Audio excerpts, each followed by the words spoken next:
पीछे बैकग्राउंड में जज साहब का हथौड़ा और टॉपिक की हेडिंग देख के अभी तक आप जान चुके होंगे कि आज अपन जिस टॉपिक की चर्चा करने वाले हैं वो है कानूनी मुद्दे।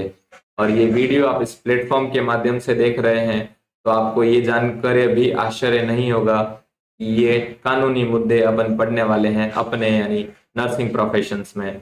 आपने लीगल इश्यूज और एथिक्स से जुड़े हुए कई वर्ड सुने होंगे, जैसे कि असॉल्ट, बैटरी, कमीशन, ओमिशन। क्या होता है इन सब के बारे में और कॉम्पिटिटिव एग्जाम में क्या इनसे क्वेश्चन आ चुके हैं, सबसे डील करेंगे।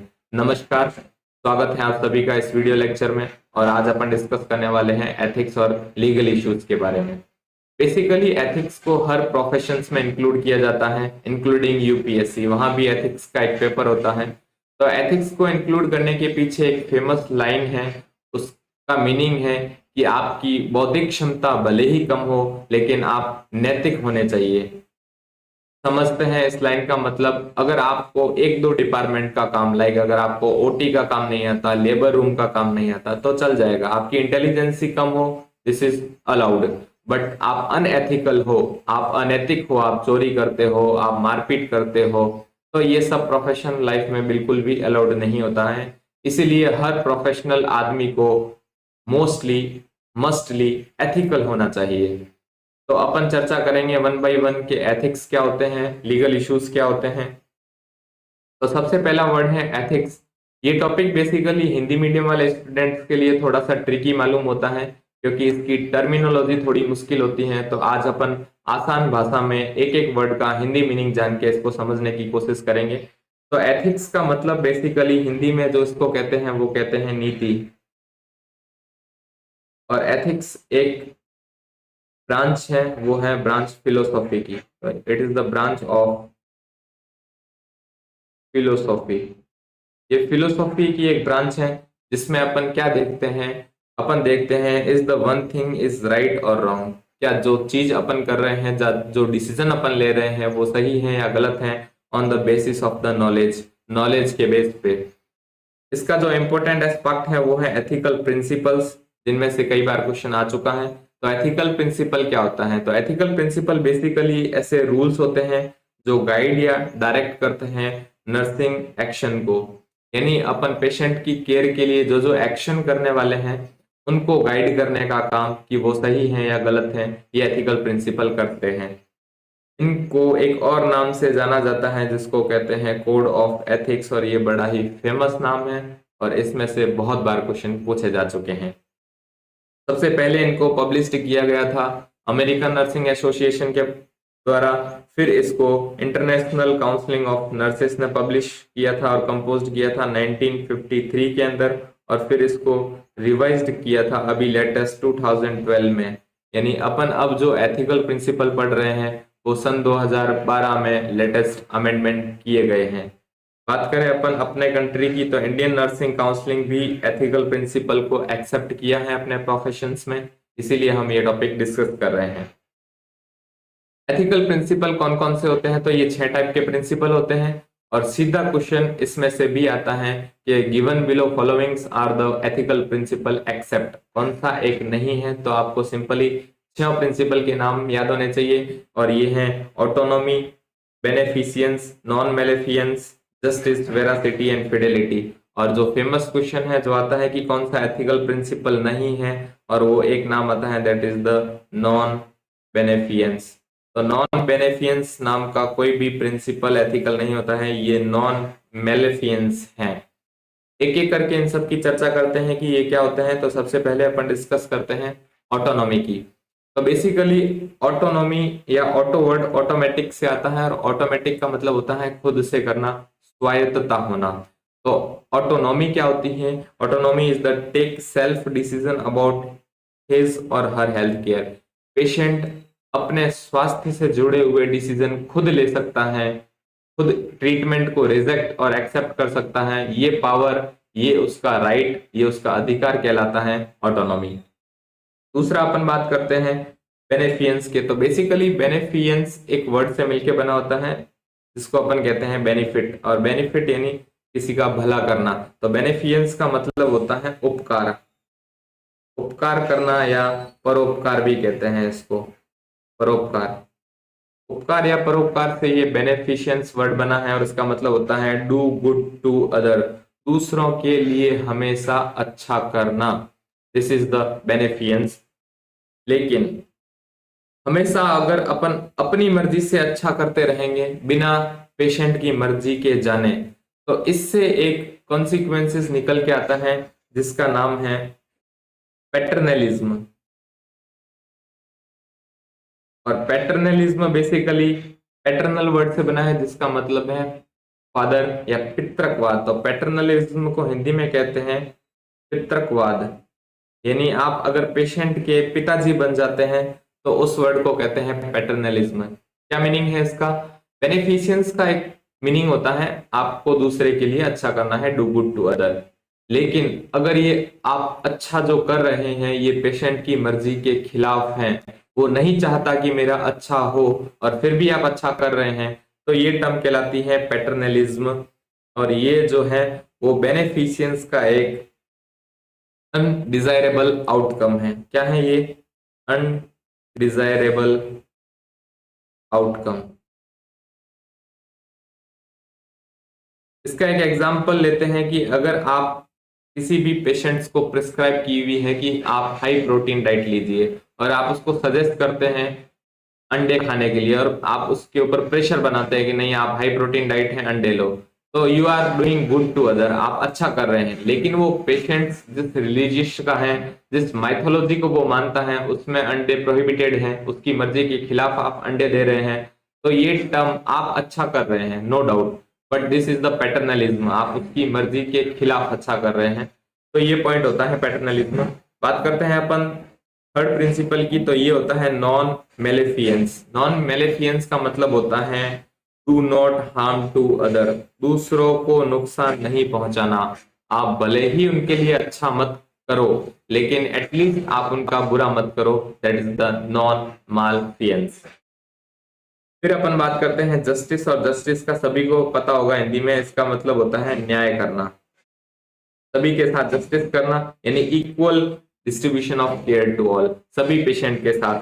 चाहे आप फाइनेंशियल देख लें, यानी कोई पैसे वाला है कोई नहीं है, कोई रेस के अकॉर्डिंग, कलर के अकॉर्डिंग, किसी में भी आपको भेद नहीं करना है, काले गोरे अमीर गरीब, सबके साथ जस्टिस करना है, सबको इक्वल क्वालिटी ऑफ केयर देनी है। नेक्स्ट प्रिंसिपल आता है वेरासिटी, और वेरासिटी का हिंदी मतलब होता है सच्चाई। सच्चाई मतलब always tell truth to client, आपको हर कंडीशन में पेशेंट को सच बताना है, कुछ भी नहीं छुपाना है, वो प्रिंसिपल कहलाता है वेरासिटी। और छठा प्रिंसिपल है दैट इज द फिडेलिटी, और फिडेलिटी का हिंदी मतलब होता है वफादारी करना। इसका मतलब होता है वफादारी, वफादारी है इसको वादा निभाना भी बोलते हैं। वादा निभाना क्या मतलब होता है? Faithful and keep promises that made to the client, आपने अगर क्लाइंट को कोई भी प्रॉमिस किया है तो उसको आपको मेंटेन रखना है, यानी आपको झूठे वादे नहीं करने हैं। तो ये सब प्रिंसिपल्स देखने को मिलते हैं एथिकल में, और इनसे कई बार क्वेश्चन पूछा जा चुका है। सबसे इंपॉर्टेंट है बेनिफिशियंस एंड नॉन मालफियंस। अब एक वर्ड जो इनमें से निकल के आती है वो है एथिकल डिलेमा। डिलेमा का हिंदी मीनिंग होता है दैट इज द दुविधा, इसको बोलते हैं दुविधा या असमंजस। तो असमंजस की स्थिति कब बनती है? जब दो या दो से अधिक एथिकल प्रिंसिपल वहां लागू हो और आपको कोई सा भी एक चुनना हो। क्या मीनिंग इसका? व्हेन टू और मोर ethical principle to be applied and one should chosen। एक जगह पे दो या दो से अधिक एथिकल प्रिंसिपल जो अपन एच पढ़े हैं वो लागू होते हैं, लेकिन आपको सिचुएशन के अकॉर्डिंग कोई सा भी एक ही आप उसमें से फॉलो कर पाएंगे। जैसे कि अपन एक एग्जांपल लेते हैं कि कोई भी रिलीजियस का पेशेंट है, चाहे वो किसी भी दिन हॉस्पिटल से चलते ट्रीटमेंट के बीच में अपने मस्जिद जाना चाहता है, मंदिर जाना चाहता है, चर्च जाना चाहता है, प्रे करने के लिए, वर्शिप करने के लिए। लेकिन अपन जानते हैं कि हॉस्पिटल की पॉलिसी उसको अलाउड नहीं करती है, बट अपन उसकी ऑटोनॉमी को हार्म कर रहे हैं। उसका डिसीजन है कि उसको प्रे करना है, वर्शिप करना है, ये उसका राइट है। बट हॉस्पिटल की भी कुछ पॉलिसीज है कि वो जब तक डिस्चार्ज नहीं होता तब तक वो हॉस्पिटल के बाहर नहीं जा सकता। तो यहाँ पे दो एथिकल प्रिंसिपल का क्लैश हो जाता है और इसी से राइज होता है एथिकल डिलेमा, यानी नैतिक दुविधा उत्पन्न होती है। अब इसका सॉल्यूशन भी कुछ देखने को मिलता है और इसका सॉल्यूशन जो है वो है, सीधा क्वेश्चन आंसर आता है, what is the solution of ethical dilemma, that is the code of ethics. Code of ethics से अपन इस एथिकल डिलेमा को सॉल्व कर सकते हैं और ये क्वेश्चन जो है वो ESIC 2012 में पूछा जा चुका है। इसके अलावा भी हॉस्पिटल में कई कमेटियां बनी होती हैं एथिकल डिलेमा को ठीक करने के लिए, और एथिकल रीजनिंग का भी यूज कर सकते हैं। तो ये दो चीजें भी आप ध्यान में रखना कि एथिकल डिलेमा को अपन किससे सॉल्व कर सकते हैं, that is the ethical reasoning,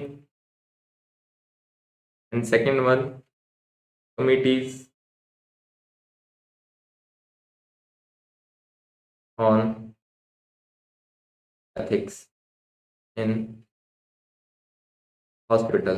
तो हॉस्पिटल के अंदर कुछ कमिटीज बनी हुई होती है एथिक्स के ऊपर, ये आपके डिलेमा को सॉल्व करने में हेल्प करती हैं। बाकी आप ethical reasoning and code of ethics की मदद से भी इन एथिकल डिलेमास को आप सॉल्व कर सकते हैं। अपन बात करते हैं इससे रिलेटेड जो सेकंड टॉपिक है, that is the legal liabilities के बारे में। तो लीगल बेसिकली एक टर्म से मिलकर बना होता है जिसको बोलते हैं लॉ, और लॉ का बेसिक मतलब होता है कानून। कानून क्या होता है, कानूनी मुद्दे क्या होता है, तो बेसिकली कानून वो होता है, कानून is the set of rules. Rules का एक सेट होता है जो ह्यूमन एक्शन को गाइड करने का काम करता है। आप और मैं जितने भी ह्यूमन हैं ये डेली लाइफ में क्या एक्शन लेंगे, ये कानून कहलाता है। ये कुछ रूल है। लाइबिलिटीज का मतलब होता है जिम्मेदारियां।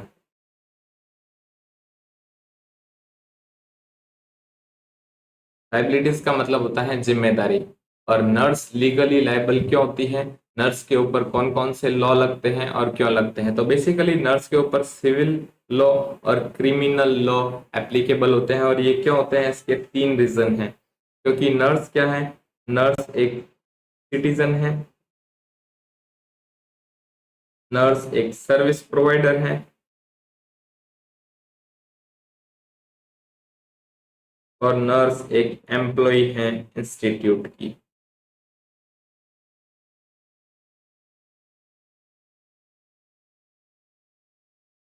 इन तीनों रीजंस के कारण नर्स के ऊपर ये दो लॉ एप्लीकेबल होते हैं। First is the civil law and second word is the criminal law.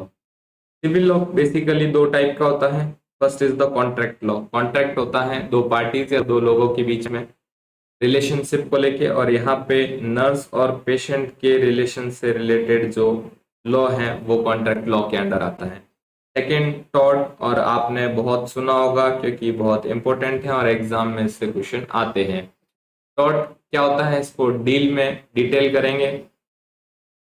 में इसको डील करेंगे। और ये दो तरह का होता है, इंटेंशनल टॉर्ट और अनइंटेंशनल टॉर्ट। यानी जो टॉर्ट आप इंटेंशनली यानी कॉन्शियस माइंड से करते हैं, जो इंटेंशनली अनइंटेंशनली यानी जो भूल से हो जाता है।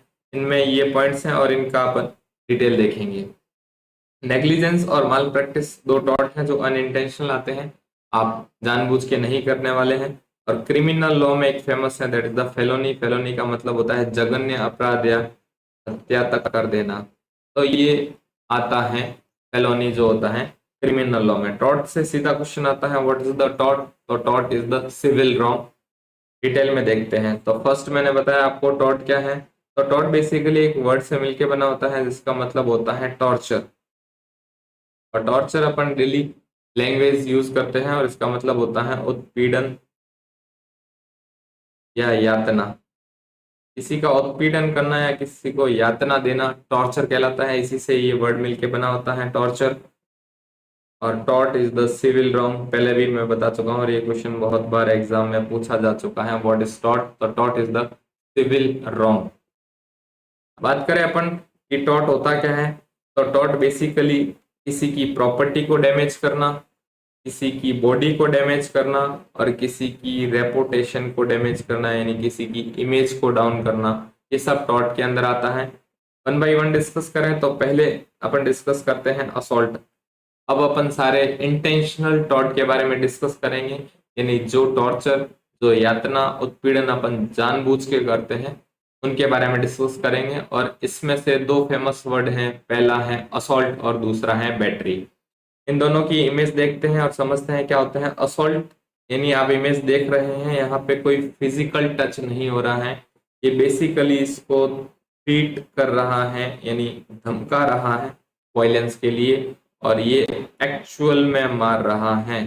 तो बैटरी रहने वाली है इंजरी और असॉल्ट रहने वाला है थ्रेट। समझते हैं इसको वन बाय वन। असॉल्ट का हिंदी मीनिंग होता है धमकाना,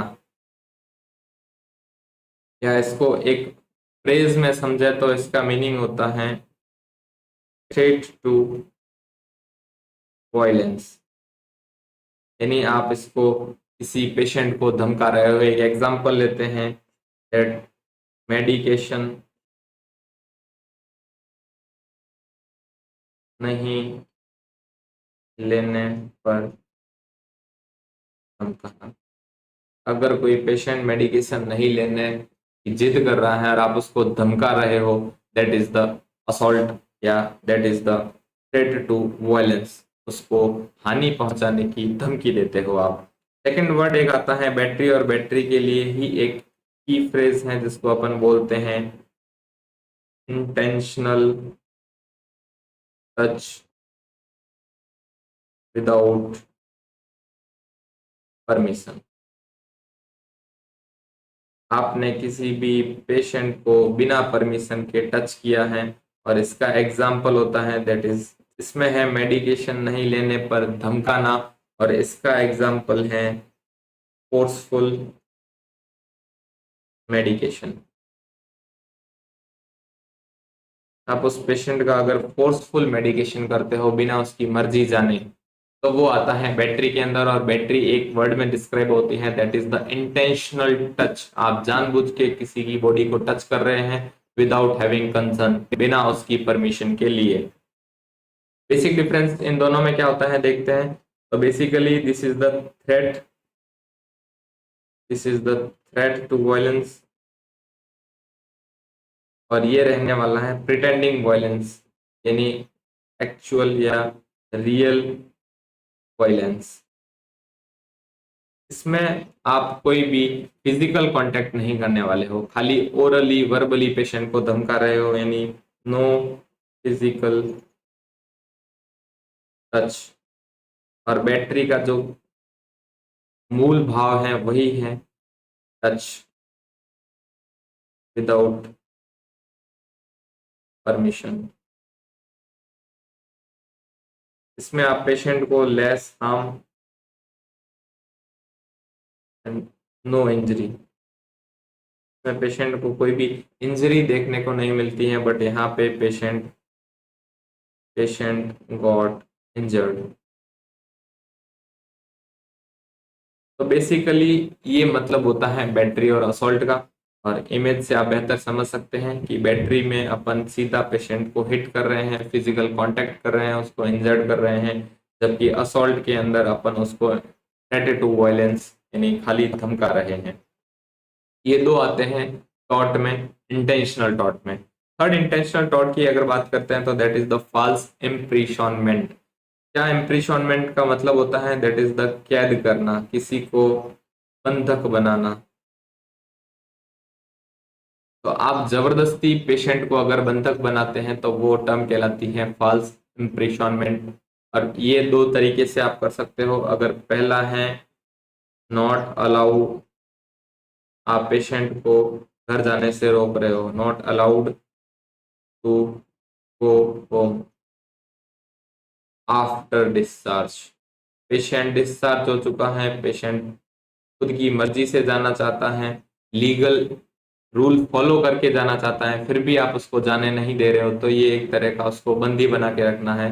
that is the false imprisonment on the patient.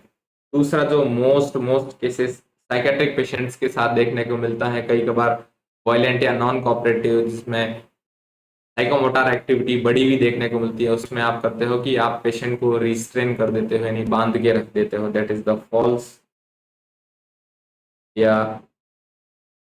High एस्टेटिंग restraining.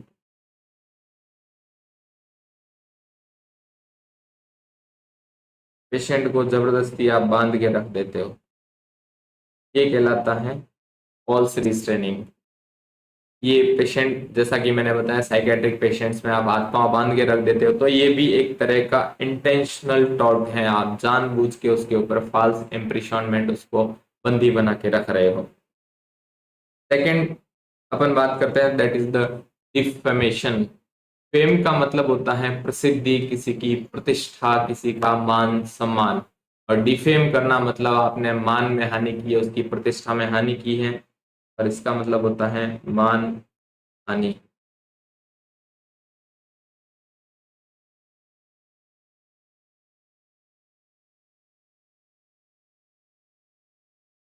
मान हानि करना या प्रतिष्ठा को उसकी नुकसान पहुंचा देना, ठेस पहुंचा देना, ये कहलाता है डिफेमेशन। अभी करंट में इंडिया में अपन देख रहे हैं कि राहुल गांधी के ऊपर मोदी सरनेम को लेके एक डिफेमेशन का केस हुआ, उनको 2 साल की सजा हो गई, तो ये डिफेमेशन कहलाता है। और डिफेमेशन अपन दो तरीके से परफॉर्म कर सकते हैं, यानी किसी की प्रतिष्ठा को दो तरीके से ठेस पहुंचा सकते हैं, या तो अपन आप ओरली यानी बोल कर किसी का मान घटा सकते हैं, या कहीं लिख कर उसको प्रतिष्ठा को नुकसान या डिफेम कर सकते हैं। तो इसके दो तरीके होते हैं, ले बाई एल से लिखना, ट्रिक याद रखना, लिखना यानी रिटन टाइप ऑफ डिफेम। आप पोस्टर लगा के, कहीं न्यूज डलवा के, कहीं सोशल मीडिया पे लिख के अगर किसी को डिफेम कर रहे हैं तो उसको लाइबल कहते हैं। और सेकंड वन होता है स्लैंडर, एस से यानी स्लैंडर, और एस से याद रखना स्पीच। स्पीच या इसको बोलते हैं वर्बल। आप वर्बली किसी को, या आप वर्ड के थ्रू किसी को बोल के अगर किसी की प्रतिष्ठा कम कर रहे हो तो that is the slander type of defamation. बात करते हैं पांचवे इंटेंशनल टॉर्चर की, जो जानबूझ के आप करते हो, that is the invasion of privacy. आप किसी की पर्सनल शेयरिंग को पब्लिक कर देते हो, that is the sharing personal to public. यानी आप फैमिली थिंग्स को पब्लिक।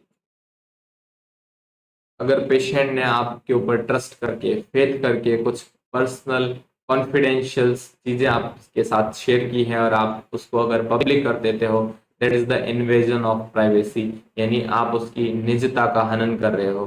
तो ये पांचों टाइप कौन कौन से? सबसे पहले डिफेम, दूसरा असॉल्ट बैटरी, तीसरा फॉल्स इम्प्रेशनमेंट, और चौथा इम्प्रेशन ऑफ प्राइवेसी। ये देखने को मिलते हैं इंटेंशनल टॉर्ट के अंदर, यानी ये टॉर्चर, ये यातनाएं आप जानबूझ के करने वाले हो, और इसी के लिए आपको लीगल लायबल माना जाता है, और आप कानूनी मुद्दों में सजा तक आपको हो सकती है। फ्रॉड यानी धोखाधड़ी का केस है।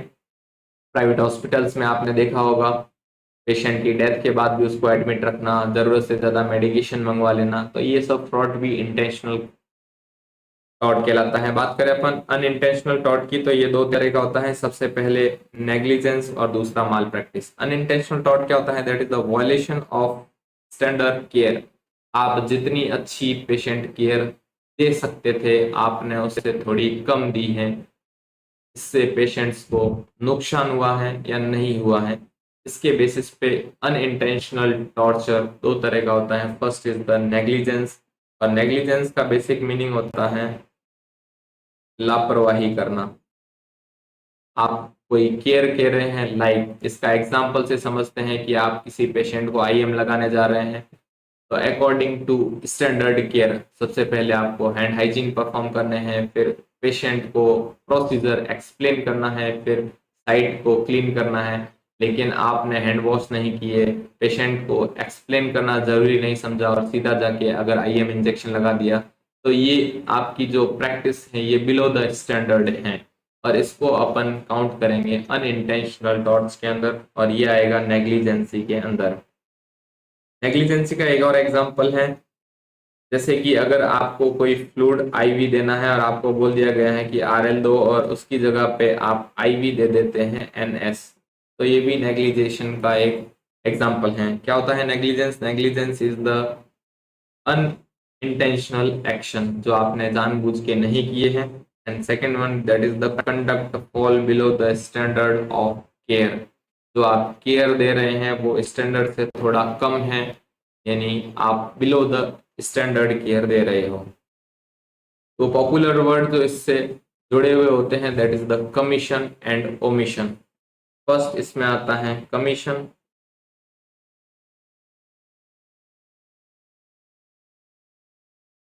और सेकंड आता है ओमिशन,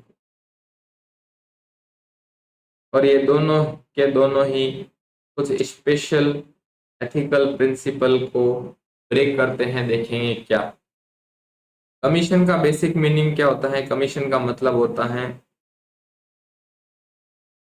टू रॉन्ग, आपने कुछ गलत कर दिया, टू रॉन्ग। और अपन ने एथिकल प्रिंसिपल पढ़ा था डू नॉट रॉन्ग, वो किसमें पढ़ा था? नॉन मेलेफियंस में। तो नॉन फेलेफियंस क्या करता है कि डू नॉट रॉन्ग, आप गलत मत कीजिए, बट कमीशन अगर आप कर रहे हैं तो that is the do wrong. अगर आपने किसी के लिए कोई गलत प्रैक्टिस कर दी है तो ये अनइंटेंशनल नेग्लिजेंस है, टॉर्ट है, टॉर्चर है, और ये ब्रेक करता है एक एथिकल प्रिंसिपल को जिसका नाम है नॉन बेनिफिशियंस। सेकेंड वन इस बात कर रहे हैं that is the omission. Omission क्या होता है? डू नॉट गुड, आप किसी के लिए अच्छा नहीं कर रहे हो, और डू गुड के प्रिंसिपल को ये ब्रेक करता है। और डू गुड क्या था? Do good is the beneficence. Beneficence का मतलब क्या था? Do good. और यहाँ पे आपने डू गुड को फॉलो नहीं किया है, यानी आपने ओमिशन किया है। तो ओमिशन भी एक टाइप का नेग्लिजेंस है, आप उसके लिए अच्छा नहीं कर रहे हो, आप कर सकते थे। सेकंड बात करें अपन माल प्रैक्टिस की, तो माल प्रैक्टिस सेकंड टाइप का अनइंटेंशनल टॉर्ट है। ये भी आप जानबूझ के नहीं करते हो, लेकिन ये नेग्लिजेंस से थोड़ा हाई कैटेगरी का है, यानी आप इसमें प्रोफेशनल मिसकंडक्ट देखने को मिलता है। मिसकंडक्ट का मतलब अनुचित व्यवहार आप करते हो प्रोफेशनल लाइफ के अंदर, यानी not carry out your duty, आप अपनी ड्यूटी सही से नहीं निभाते हो। एग्जाम्पल की अगर बात करें तो नॉट टेकिंग वाइटल साइंस, आप वाइटल साइंस नहीं ले रहे हो। इसमें दो तरह की एरर आती है, first is the medication error और सेकंड आती है डॉक्यूमेंटेशन एरर। ये दो तरह की एरर माल प्रैक्टिस के अंदर देखने को मिलती है। और एग्जांपल की अगर बात करें तो नेग्लिजेंस के अंदर आपने आईवी ही दिया था लेकिन एनएस की जगह आरएल दे दिया, लेकिन यहाँ पे अगर बात करें तो आप रूट ही चेंज कर देते हो, यानी कोई मेडिकेशन अगर आपको ऑर्डर है आईवी देने का और आप उसकी जगह पे आईएम लगा देते हो, तो ये एक तरह की माल प्रैक्टिस है, यानी आप लेक ऑफ स्किल हो, आप नहीं जानते हो कि आईवी क्या है, आईएम क्या है, और इसका रिजल्ट हमेशा लॉस, इंजरी और डैमेज होता है। और ये इंपॉर्टेंट पॉइंट है, माल प्रैक्टिस से पेशेंट को लॉस होता है, डैमेज होता है, लेकिन नेग्लिजेंस से पेशेंट को लॉस, इंजरी देखने को नहीं मिलती है। तो ये भी एक टाइप का अनइंटेंशनल टॉर्ट है, टॉर्चर है।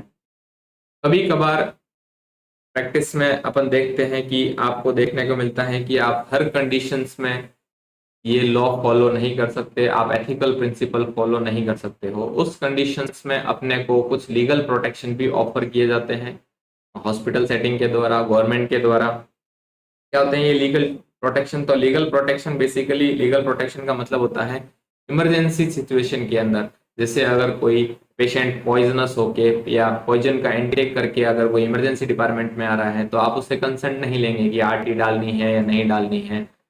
क्यों? क्योंकि यहाँ पे पेशेंट की जान बचाना ज्यादा इंपॉर्टेंट है, तो आप बिना उसके कंसर्न के इन्वेजिव प्रोसीजर या राइल्स ट्यूब परफॉर्म करने वाले हैं। तो इस कंडीशन में पेशेंट आपके ऊपर आफ्टर द केयर कोई लीगल एक्शन अप्लाई नहीं कर दे कि इन्वेजिव प्रोसीजर के लिए मेरे से कंसेंट नहीं लिया गया है। उस कंडीशन में कुछ लीगल प्रोटेक्शन बनाए गए हैं जो आपकी हेल्प करते हैं लीगल मुद्दों में या कानूनी दाव पेच में फंसने से रोकने के लिए। तो इसमें से पहला है प्रोफेशनल लायबिलिटी इंश्योरेंस। सारी की सारी जिम्मेदारियां आप निभाते हैं और अगर कुछ माल प्रैक्टिस हो भी गई है तो कुछ इंश्योरेंस ऑफर होता है, आपको कुछ प्रोटेक्शन ऑफर होता है। और बेसिकली इसका मतलब होता है प्रोटेक्शन अगेंस्ट माल प्रैक्टिस लॉसूट। यानी माल प्रैक्टिस अगर आपसे हो जाती है, क्योंकि ये एक अनइंटेंशनल टॉट है, तो उसमें लॉ शूट यानी कानूनी दाव पेच से आपको बचाने के लिए ये लीगल लायबिलिटी इंश्योरेंस लाया गया है। Second one is the good Samaritan law. ये हर स्टेट का अलग अलग होता है, हर स्टेट गवर्नमेंट अपने हिसाब से पॉलिसी बनाती है और इसका मीनिंग होता है लिमिट लायबिलिटी। ये आपकी कुछ लीगल जिम्मेदारियों को कम करने का काम कर देती है एंड ये ऑफर करता है ऑफर लीगल इम्यूनिटी। ये आपको कुछ लीगल इम्यूनिटी प्रोवाइड करती है, यानी आप कुछ कानूनी मुद्दों में अपना पक्ष रख सकते हैं। ऐसा नहीं होने वाला है कि हर बार पेशेंट्स ही आपके ऊपर केस करेगा और आप इम्प्रेशन हो जाएंगे, आपको सजा मिल जाएगी। तो कुछ इमरजेंसी कंडीशंस में इन लॉ में ढील दी गई है, छूट दी गई है और उसी को बचाने के लिए ये दो गुड स्मार्टियन लॉ और प्रोफेशनल लायबिलिटी इंश्योरेंस ऑफर किए जाते हैं। वीडियो में अंत तक बने रहने के लिए आपका धन्यवाद, बहुत बहुत शुक्रिया।